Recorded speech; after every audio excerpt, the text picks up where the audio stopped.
it's always important to listen to what people are saying and what they're actually looking for. And what I'd like to also then do is just balance it on the other side and talk about the economic impact that we actually have here. So the cost and prevalence of dementia. Dementia costs more than heart, stroke and cancer combined. There's 50 million people with dementia globally at the moment. It's costing over $1 trillion today. It has the potential to actually bankrupt a lot of Western society countries at the moment. And the biggest growth is happening in the developing world. They are expecting that it's going to grow to over 152 million by 2050 at a cost of over 3 trillion. UK, I mentioned earlier, 850,000 people with dementia, growing to over 2.1 million people. West Berkshire, we have 1,656 people over the age of 65, and there's about 10% more that are under 65 with your early onset dementia. And the youngest person that I've heard about with dementia is actually 18 years of age, and is a boy who lives in Kenya. So it's not something that just affects it's not to do with age, it is actually an underlying disease, and as we age, the disease starts to impact at a later stage, but it can actually affect us earlier. We anticipate that there's going to be over 2,500 people by 2025 at an estimated cost of £79 million in West Berkshire.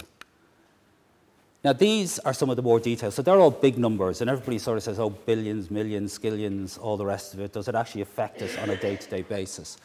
Well, actually, 66% of people with dementia live in our community, actually in the community. Up to 40% of beds in acute hospitals are actually occupied by people with dementia.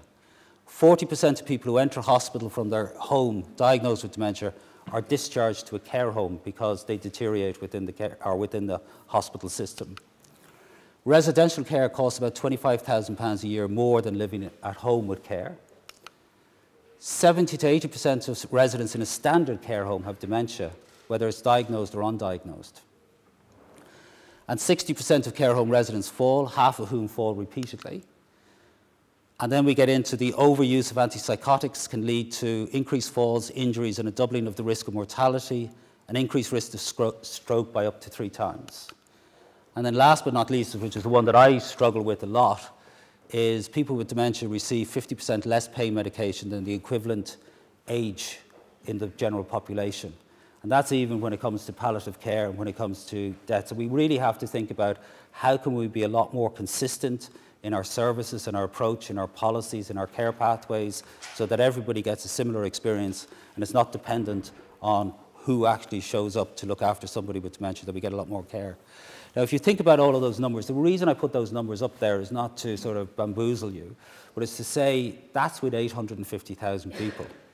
When this grows to 2.1 million people, how do you start increasing those numbers of the percentage of beds in acute hospitals, the number of people that we're actually trying to care for? It's going to overwhelm the system if we don't actually start to work together and each individual person take action on this one. So by understanding and standing together, we can build a more inclusive society, helping reduce health and social care costs and inequities. And with that, I'd like to hand over to Dr. Jill Creswell, who's consultant psychiatrist at the West Berkshire Memory Clinic. Thank you.